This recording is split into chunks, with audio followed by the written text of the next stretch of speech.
del trabajo virtual pueden adaptarse tanto al análisis de cerchas como al análisis de vigas. En principio vamos a seguir con vigas isostáticas, sin embargo se puede utilizar perfectamente en vigas hiperestáticas también, como se verá más adelante. Y en pórticos, ¿no? De nuevo, en principio pórticos solamente isostáticos. Entonces, ya que he mencionado el tema de la evaluación, pienso que es importante para que ustedes planifiquen sus tiempos. Al término de este capítulo, daremos una semana más antes de la primera evaluación, ¿no? El primer parcial en realidad va a tener 2 exámenes. El primero sobre estos 2 temas que les estoy comentando. Reitero, doble integración, viga conjugada y métodos energéticos. Ese sería el primer examen. El segundo examen sería exclusivamente el método de fuerzas, que corresponde ya a un método para estructuras hiperestáticas. ¿Ya? Todo eso haría nuestro primer parcial. Tomemos en cuenta que de los 4 meses de avance que se contempla en este semestre, que empezó la primera semana de marzo, bueno, ya se fue el primer mes. Entonces ya corresponde empezar a hablar de las evaluaciones, ¿ya? El tema de las prácticas, para hoy debían de entregarme la práctica 2. He revisado la plataforma, me han entregado varios, más no la totalidad del curso. Entonces, por favor, les pido nivelarse a quienes no han terminado de hacer todavía la práctica 2. ¿Ya?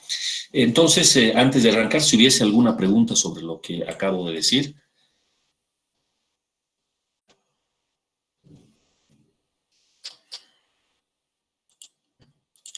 ¿No? ¿Todo claro? Ok, entonces empecemos con nuestro avance. Vamos a ver ahora quizás los métodos, los 2 métodos más eficientes en esta primera parte del curso, y que, por cierto, ustedes van a verlos en su curso de mecánica del medio continuo, los van a poder ver con más detalle. En su curso de teoría de elementos finitos también van a seguir viendo a estos métodos energéticos. Resulta que, a ver, si ustedes hacen un poco de memoria de sus materias básicas, específicamente de Física 1, ahí fue donde se introdujo el concepto de trabajo y energía. Y para un sistema mecánico básico como el de una masa unida a un resorte, cuando uno mira los resortes, ahí encontramos una relación directa entre una fuerza que deforma un resorte, la deformación en el resorte y la energía almacenada en el resorte. ¿De acuerdo? Si uno pudiese calcular de alguna manera la energía y conociese la fuerza, podría, por este procedimiento, hallar la deformación, ¿sí? De un modo muy básico, muy conceptual. Esa es la idea detrás de estos métodos energéticos. Utilizar principios básicos de la física, de la mecánica, que relacionan trabajo, energía y deformación. ¿Para qué? Para calcular deformaciones, deflexiones. ¿De acuerdo? La teoría, si bien se basa en la física básica, ustedes van a poder evidenciar en el curso de mecánica del medio continuo que no es muy simple. Tiene sus complicaciones teóricas, pero bueno, eso le corresponde explicar al profesor de medio continuo. Acá lo que yo voy a mostrar son los métodos de análisis basados en los métodos energéticos, basados en los conceptos de trabajo y energía. ¿Ya? Acá tenemos una figura interesante en el texto, un puente arco, y bueno, como en cualquier estructura, cuanto más grande, de mayor envergadura sea, se nota más todavía la situación. El cálculo de las deflexiones es fundamental, ¿verdad? Cómo se deforma la plataforma, por ejemplo, de este puente, o cómo se irán a deformar. Aquí faltan los pendolones, los elementos verticales que unen al arco con la plataforma. Esos también van a deformarse, y en general todos los componentes de la estructura. Es fundamental el cálculo de estas deflexiones, principalmente para condiciones de servicio. Una infraestructura no puede deformarse demasiado porque entorpecería su utilidad, ¿no? En condiciones de servicio podría ser que ya no cumpla con, bueno, las razones por las cuales fue diseñada o construida la estructura.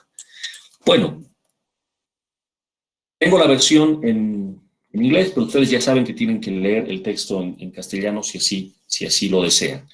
El cálculo de deflexiones utilizando métodos basados en la energía.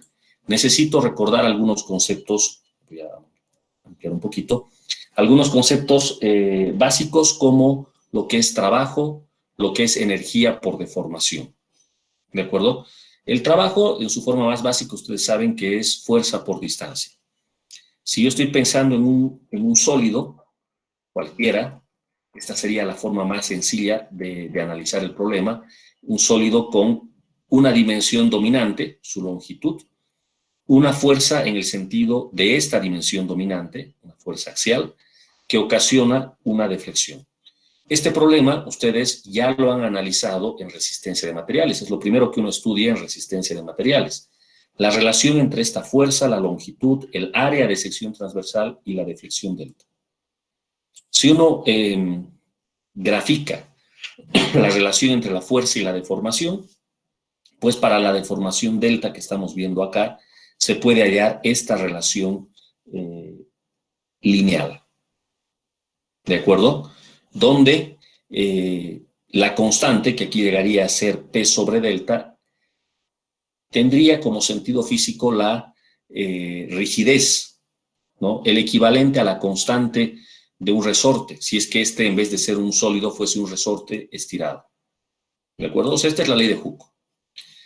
Pero a partir de la gráfica fuerza versus deformación, uno puede sacar el trabajo, y el trabajo está relacionado con el área bajo la curva de una curva fuerza-deformación. ¿De acuerdo? Lo que pasa es que, como mencioné en la introducción, entre el trabajo o la energía almacenada en forma de energía potencial debido a la deformación, hay una relación entre el trabajo, la fuerza y la deformación. Entonces, indirectamente uno puede hallar esa deformación. Por ahí viene la idea de usar estos métodos energéticos. Hay varias formas de analizar esto. Una puede ser directamente en esfuerzos axiales. Sin embargo, el método es lo suficientemente flexible como para considerar también problemas relacionados con flexión, problemas relacionados con corte, con torsión. Entonces, eso hace que este método sea de uso general, no está restringido solamente a problemas de esfuerzos axiales, como lo sugiere esta primera figura que tenemos acá. Como podemos ver por acá en las ecuaciones, aparece una energía debida a un momento flector. La deformación ya no es lineal, ahora es angular, porque estamos hablando de un momento. Entonces, el método este puede resolver deflexiones tanto traslacionales, ¿no?, lineales, como angulares. Acá tengo la figura de hace rato, pero ya poniendo ecuaciones para el caso de esfuerzos axiales. La deformación, yo sé que esta ecuación la recuerdan todos. Delta es NL sobre AE, donde N es la fuerza axial y bueno, el resto LAE se está viendo en la figura lo que es. Y la energía almacenada por deformación está dada por esta expresión, N cuadrado L sobre 2AE. ¿De acuerdo? Esta primera ecuación ustedes la han visto en resistencia de materiales.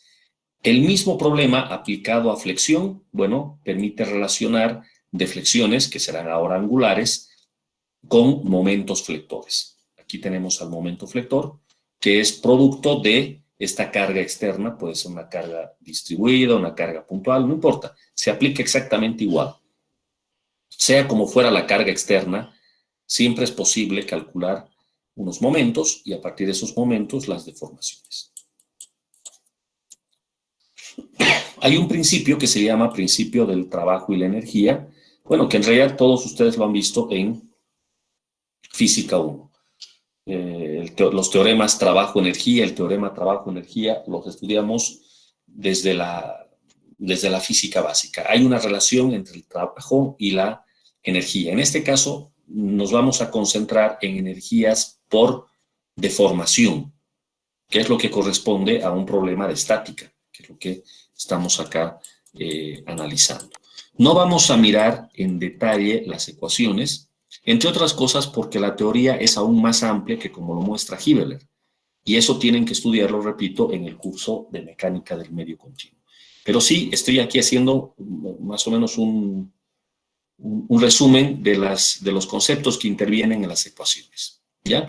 Vean ustedes, una vez más, hay una relación aquí entre una deflexión, la carga y la rigidez a flexión, ahora E por I.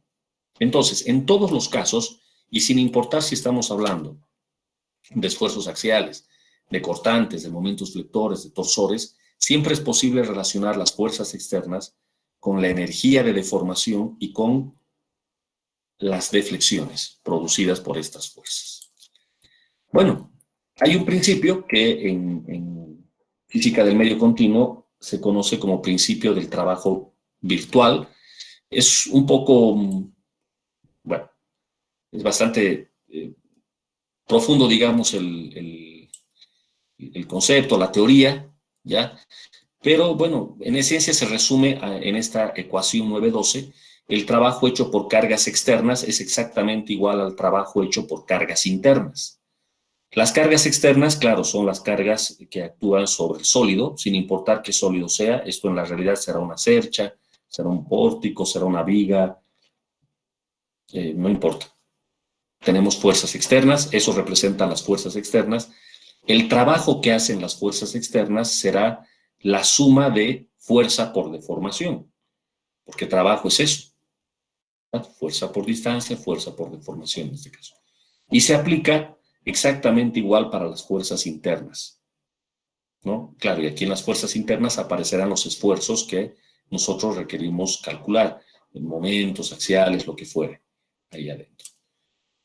Bueno, si esto es así, uno puede introducir una carga, unas cargas que vamos a llamar en el método cargas virtuales, y la verdad es de que el método asegura que en todos los casos se va a cumplir esta igualdad. Esa carga virtual uno puede escogerla de la manera que más le convenga, y lo que uno hace generalmente es escoger como carga virtual aquella de magnitud unitaria. Entonces, bueno, generalmente esto se hace así. Miren ustedes, el trabajo de la carga virtual ahora ya no es fuerza por desplazamiento, sino es 1 por desplazamiento porque la carga tiene magnitud unitaria. ¿De acuerdo? Esto puede aplicarse tanto a traslaciones como a rotaciones, de un modo idéntico. ¿Sí? Reitero, el principio del trabajo virtual es más profundo, se lo tiene que estudiar con mayor profundidad que como lo muestra Hibbeler. Hibbeler aquí trata de mostrar del modo más simple que puede. Pero ustedes de seguro van a ver esto en el curso de mecánica del medio continuo con mayor profundidad. Entonces lo dejamos ahí y nos enfocamos en la aplicación. Nosotros vamos a dar por sentado que eso que vimos hace un rato de manera genérica, ahora aplicado a estructuras que nos interesan, empezando por las cerchas, pues conduce a ecuaciones como esta que vemos acá. ¿De acuerdo? Vamos a aceptar que esta es la ecuación que deriva de la teoría, la voy a ampliar, y por lo tanto, bueno, corresponde al método del trabajo virtual para cerchas. Entonces, ahora empecemos con lo que es el método en sí, lo que más nos interesa en el curso. Tenemos una cercha cualquiera, aquí abajo. Vemos unos apoyos, vemos unas cargas externas. En principio, las cerchas que vamos a analizar van a ser todas isostáticas, ¿de acuerdo? Así es que no van a tener ninguna dificultad ustedes en calcular las fuerzas internas en cada barra, tal como vieron en su curso de ISOs. Tanto las reacciones como las fuerzas internas van a poder calcularlas sin dificultad. El objetivo de este método es calcular deflexiones en los nodos.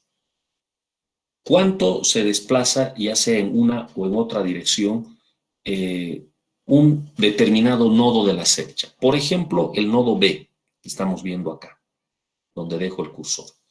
Como consecuencia de las cargas externas, el nodo B va a desplazarse tanto vertical como horizontalmente. El método exige analizar por separado cada componente. Entonces acá podríamos analizar la componente vertical del desplazamiento. Llamémosle delta a esta componente. Bueno, esta delta, esta deflexión del nodo B, se calcula con esta expresión. Hay que multiplicar delta por 1, lo cual es una mera formalidad. En la práctica, simplemente yo voy a decir delta. ¿Es verdad? Igual a una sumatoria de n por n mayúscula por L dividido entre AE. ¿De dónde viene? ¿Qué es cada cosa? La sumatoria, primero que nada, se extiende sobre todas las barras. Pues, si yo tengo 8 barras, la sumatoria tiene 8 términos. 10 barras, 10 términos. Para cada término, para cada barra más bien, tengo un término que tiene esta forma. N por L sobre AE. AE representa el área de sección transversal de cada barra multiplicado por el módulo de elasticidad de cada barra. En la práctica, generalmente las cerchas se construyen con el mismo material, o sea, no se ponen barras de distinto material. Así es que, si bien el método permite calcular, en un caso extremo, hipotético, cada barra con un módulo de elasticidad distinto, en la práctica lo que casi siempre queda como un factor común en este cálculo es el módulo E. Queda fuera de la sumatoria. ¿De acuerdo? El área llega a ser el área de cada barra. Entonces, bueno, eso sí puede variar. Generalmente en una cercha, la cuerda superior y la cuerda inferior son, bueno, las barras que están en las cuerdas son las que tienen mayor sección. Y el resto de los elementos interiores, que pueden ser barras verticales o diagonales, como vemos acá, tienen secciones distintas, ¿no? Si todas las barras fuesen distintas, no hay ningún problema, se aplica para cada barra con el área que le corresponda a la barra. En el numerador de esta expresión tenemos a L. L es la longitud de cada barra, que siempre va a ser dato en un problema. Entonces lo que resta es n minúscula y n mayúscula. N mayúscula va a representar la fuerza interna sobre cada una de las barras, producto de las cargas reales. Dicho de otro modo, tengo la cercha, es isostática, conozco las cargas, puedo hallar las fuerzas en cada una de las barras. Para eso puedo utilizar el método de nodos o puedo usar el método de secciones. El que más me convenga, el que yo lo use mejor. Entonces, termino calculando las fuerzas en todas las barras. Esas fuerzas, debidas a las cargas reales, son las que se denominan N mayúscula en esta ecuación. ¿De acuerdo? Ahora, ¿qué es N minúscula? N minúscula también representa fuerzas, pero, bueno, aquí viene la clave del método. Cuando vamos a utilizar el método del trabajo virtual, necesitamos justamente un trabajo virtual y este solo puede ser producido por una carga virtual. La carga virtual la vamos a tomar como carga unitaria. Miren cómo es la situación. Agarramos la misma cercha, es la misma que nuestra cercha real, no cambia nada, todo es exactamente lo mismo. Solo que quitamos las cargas externas. P1 y P2 ya no existen aquí. Y en su lugar colocamos una sola carga. Esta carga tiene magnitud unitaria, aquí está, y apunta en la dirección del desplazamiento pedido. Lo que queremos es el desplazamiento vertical de B. Entonces colocamos una carga unitaria en B. Y tiene que ser vertical. Si nos hubiesen pedido el desplazamiento horizontal de B, que también existe, entonces hubiésemos puesto una fuerza unitaria horizontal. ¿De acuerdo? Y si nos piden el desplazamiento total, es decir, la resultante, bueno, no me queda más que resolver dos veces. Primero, resolver para la vertical, luego empezar desde cero y resolver la horizontal, y luego por Pitágoras sacar la deflexión total. ¿De acuerdo? Bueno, en este caso nos han pedido la vertical. Noten ustedes que el sentido de la carga unitaria, bueno, lo escojo yo a la hora de resolver la cercha. La idea es que si se escoge el sentido como se ve en esta figura hacia abajo, estamos queriendo decir que el desplazamiento debería de ser hacia abajo también. ¿Qué va a ocurrir? Cuando yo aplique esta fórmula, termine de evaluar la sumatoria sobre todas las barras, esta sumatoria me saldrá con un signo, positivo o negativo, dependiendo de qué signos tengan las n's entre sí. Bueno, si el signo me sale positivo tras evaluar la sumatoria, significa que el sentido de la carga unitaria estaba bien. Si el signo en esta sumatoria me sale negativo, significa que el sentido que habíamos escogido estaba mal. Es decir, la deflexión del punto B no había sido hacia abajo, sino más bien hacia arriba. Entonces no hay problema, es completamente arbitrario el sentido de la carga unitaria. Lo único que importa es que apunte en la dirección en la cual se quiere calcular el desplazamiento. Si me piden desplazamiento vertical, la carga unitaria vertical. Me piden desplazamiento horizontal, carga unitaria horizontal. ¿De acuerdo? Entonces, esta sería la forma de aplicar el método. Reitero, esta ecuación deriva de las páginas anteriores del texto en las que, bueno, Hibbeler trata de mostrar de un modo muy simplificado el por qué esta es la ecuación. No vamos a darle demasiada importancia a la teoría, para eso está la otra materia. Acá, el método. Entonces, apliquémoslo ahora a casos prácticos. ¿Ok? No sé si hasta esta parte quieren que se haga alguna aclaración. ¿Me van entendiendo más o menos la idea?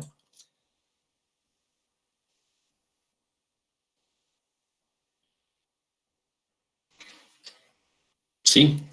Muy bien. Entonces, veamos una aplicación. Yo voy a dejar para la siguiente clase un par de casos especiales, uno que tiene que ver con la temperatura y otro que tiene que ver con errores de fabricación, que se pueden analizar también con el método del trabajo virtual en cerchas. Y voy a darle preferencia ahora a un pequeño ejemplo. ¿De acuerdo? El ejemplo lo tenemos acá. Es una cercha muy parecida a la que estábamos viendo hace un instante. Notamos las unidades en pies, se conoce toda la geometría, vemos que hay un par de cargas que por cierto son simétricas, 4 y 4 kilolibras. Entonces la pregunta es, calcule el desplazamiento vertical del nodo C, del joint C, este que está aquí, para una cercha metálica. Bueno, este material es acero, que se ve en la figura. El área de sección transversal de cada elemento es 0.5 pulgadas al cuadrado y el módulo E es 29 por 10 a la 3 KE6. Eso quiere decir que se conoce el área y se conoce el módulo de elasticidad. Fundamental tener ambos datos. ¿Sí? Bueno, ¿cómo se aplicaría el método? Me están pidiendo el desplazamiento vertical en C. Entonces, ¿qué es lo que voy a hacer? Pues acá tengo, empiezo por esta cercha que está aquí abajo. Lo primero que voy a hacer es, por el método de nodos o por el método de secciones, voy a hallar las fuerzas en cada una de las barras para la cercha real, con las cargas reales. Esta fuerza hacia arriba de 4 y esta de 4, lógicamente, representan las reacciones en A y en D. Y el cálculo de estas fuerzas internas, todos ustedes ya lo saben hacer. Lo único que les pido es que a la hora de preparar principalmente los exámenes, se ejerciten haciendo estos cálculos, bueno, en un tiempo que sea razonable, ¿no? O sea, no demorarse demasiado. ¿Sí? Pero en esencia, esto ustedes ya lo sabían hacer desde Física 2. Por el método de nodos se puede recorrer una cercha isostática sin ningún problema, planteando el equilibrio nodo por nodo. La convención de signos, la habitual, Si sale tracción, ponemos positivo, y si sale compresión, ponemos negativo. Entonces acá pueden ver estos números que representan las fuerzas en cada barra. El método exige también resolver de nuevo la cercha, pero ahora quitando a las cargas reales. Vamos a quitarlas a estas dos y en su lugar vamos a poner una sola carga de magnitud 1. 1 en las unidades del problema, en este caso son kilolibras. Y eso es lo que vemos acá, fíjense, nos están pidiendo para el nodo C el desplazamiento vertical. Entonces nos situamos en C y colocamos una fuerza de magnitud 1 en la dirección vertical. Quedan dos posibilidades, que la virtual apunte hacia abajo o apunte hacia arriba. Si nosotros escogemos que la virtual apunte hacia abajo, estamos presuponiendo una deflexión hacia abajo. Pero bueno, acá la verdad es de que no hay lugar a confusión. El nodo C, no hay otra forma, tiene que flectarse hacia abajo. Por lo tanto, yo no espero en ningún signo que no sea positivo en este mi resultado. ¿Sí? Bueno, esta es mi única fuerza. Otra vez calculo las reacciones. Ya la situación no es simétrica, entonces tengo 1/3 a la izquierda y 2/3 a la derecha. Mayor la reacción hacia el apoyo D, lógicamente. ¿Qué es lo que habría que hacer? Pues resolver la cercha, es decir, las fuerzas internas en la barra, ahora para esta nueva situación. Ustedes van a poder verificar, les pido que lo hagan fuera de línea, cada uno de estos valores que pueden ver acá. ¿Sí? De nuevo, positivo tracción, negativo compresión. Bueno, estas fuerzas internas, las de las cargas reales, son las fuerzas N mayúscula. Y estas otras, las de la carga virtual unitaria, llegarían a ser N minúscula. Para proceder con la sumatoria, lo que se recomienda, miren, yo necesito hacer esta sumatoria, lo que se recomienda es hacerse una tabla de manera ordenada, arreglar los datos, acomodarlos de manera ordenada. Entonces acá tenemos los elementos, A, B, B, C, C, D, todos los elementos de esta cercha, todas las barras. En la segunda columna aparece N minúscula, es decir, vamos copiando, transcribiendo los valores de la cercha con la carga virtual. Esto es N minúscula. En la siguiente columna aparece N mayúscula, es decir, estas fuerzas que están acá, con sus signos. Todo en las unidades del problema, kilolibras. Luego la longitud. Esta longitud viene en pies, ¿no? Con la geometría es fácil sacar la longitud. Entonces ya podemos utilizar estas tres columnas para sacar el producto N por N mayúscula y por L, que llegaría a ser el numerador de nuestra sumatoria. Notamos que el área de sección transversal es el mismo en todas las barras y el módulo de elasticidad también. Entonces AE queda como factor común. Solo hay que sumar el numerador en estos términos. Bueno, habrá que completarse esta tabla de esta manera y sacar la sumatoria. La sumatoria en estas unidades da 246.47, queda para que ustedes lo verifiquen. Vean que no hemos cambiado las unidades cabalmente. Las fuerzas estaban en kilolibras y las longitudes en pies. Entonces, este numerador me queda en kilolibra al cuadrado por pie. Listo. Si no me dieran valores numéricos de AE, pues quedaría dividido entre AE y se acaba el análisis. Pero en este caso sí nos han dado valores numéricos. Nos habían dicho que el área era media pulgada al cuadrado. El módulo de elasticidad era 29 por 10 a la 3 kilolibras sobre pulgada al cuadrado. Fíjense ustedes que entre A y E, si el área está en pulgadas, el módulo me conviene que esté también en pulgadas, porque se van a cancelar pulgada al cuadrado con pulgada al cuadrado, sin hacer ninguna conversión. Y solamente queda en el denominador kilolibra. En cuanto al numerador, me están quedando kilolibra cuadrado y pie. Entonces, bueno, la kilolibra del denominador con la kilolibra cuadrado, me queda ahora kilolibra en el numerador. Y yo espero que esto me dé una deflexión. Esta fórmula debería dar una deflexión, pero me está quedando unidades de kilolibra pie o kilolibra pulgada. Evidentemente, esa unidad de fuerza, ese kip que está sobrando, viene de este 1. Este 1 no es solamente un 1 suelto, no es una constante, sino es una fuerza. Trae unidades, y su unidad es de kilolibra. Entonces, la kilolibra de este lado de la ecuación con la que sobró del otro, se cancela y nos queda delta en unidades de longitud. En este caso, noten que se ha llevado de pies a pulgada, un pie trae 12 pulgadas, y se obtiene el resultado final de 0.204 pulgadas.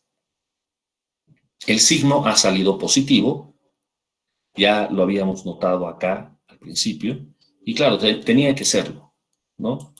Tenía que serlo.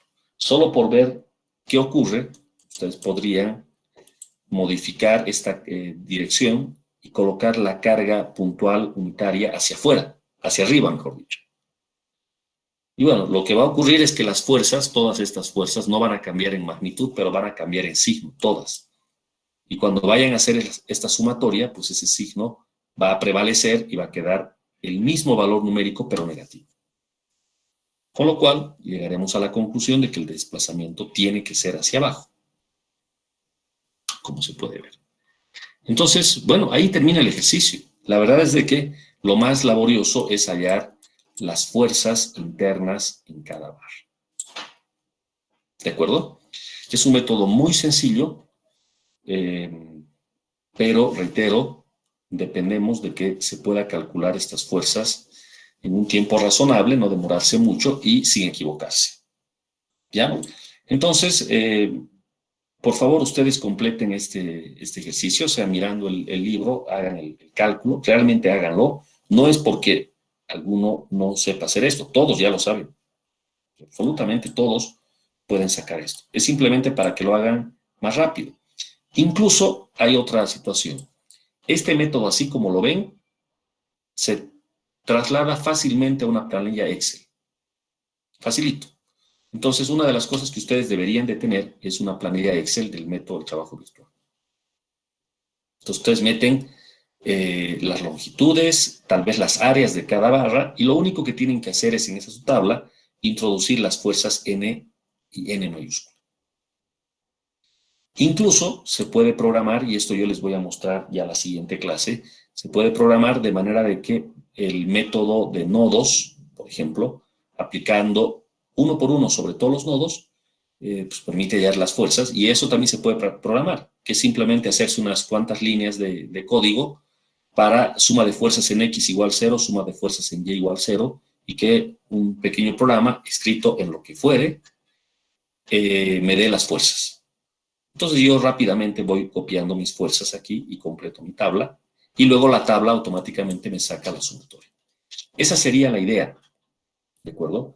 Entonces yo les sugiero que vayan pensando si gustan incluso programar todo para hacer el cálculo por nodos, o si no, por lo menos tener a la mano su planilla Excel o MATLAB, lo que ustedes quieran, de modo de que metan sus fuerzas y la planilla ya les da la deflexión. Como ustedes gusten. Ya yo les voy a mostrar esto completo el día, bueno, la siguiente clase. ¿Ya? Voy a detenerme acá. No sé si desean alguna aclaración de este ejercicio, si me han seguido la idea. ¿Les escucho?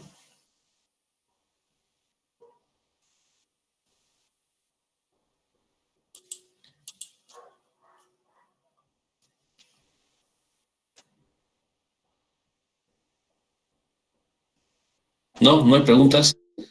Todo claro. Ahí está. Kevin me está diciendo que está todo claro. Eso es lo que esperamos. Estos métodos son sencillos y, como les digo, eh, fácilmente se los puede llevar a una planilla electrónica. Entonces, ese sería el trabajo en realidad que habría que hacer, que tendrían ustedes que hacer.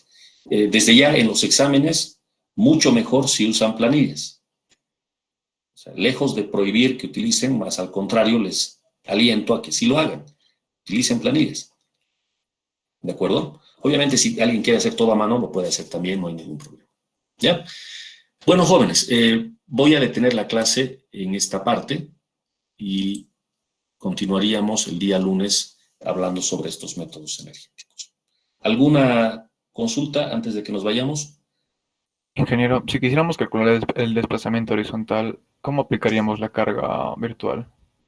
Perfecto. A ver, veamos acá. Si quisiéramos el desplazamiento horizontal, colocaríamos la carga virtual horizontal, simplemente horizontal. Se ve un poco extraño, ¿no? Pero es perfectamente posible. Colocaríamos esta carga de un kip horizontal. Y de nuevo nos queda la posibilidad de colocarlo a la derecha o a la izquierda, ¿no? Entonces, bueno, yo por decir escojo a la derecha y resuelvo como de costumbre, ¿no? Esta fuerza la tomaré en cuenta cuando esté analizando el equilibrio en las barras, ¿no? Así como acá tomamos como una fuerza externa vertical, fíjense, al margen de las fuerzas internas, en las tres barras, estas tres que confluyen aquí en este nodo. Estas son las tres fuerzas internas. Al margen de esas tres fuerzas internas tenemos la fuerza externa de 1 kilolibra. Si tuviésemos la situación de un desplazamiento horizontal, esta fuerza la colocaríamos horizontal, pero entra como fuerza externa. O sea, siguen habiendo las tres barras como fuerzas internas. ¿Me entienden? Eh, y eso, se aplica exactamente igual el procedimiento. ¿Ya? Entonces, de hecho, sería muy interesante probarlo, ¿no? Probar justo este caso que menciona su compañero. Hacer ese cálculo más. ¿Ya? Bueno, eso es. No sé si hay más consultas.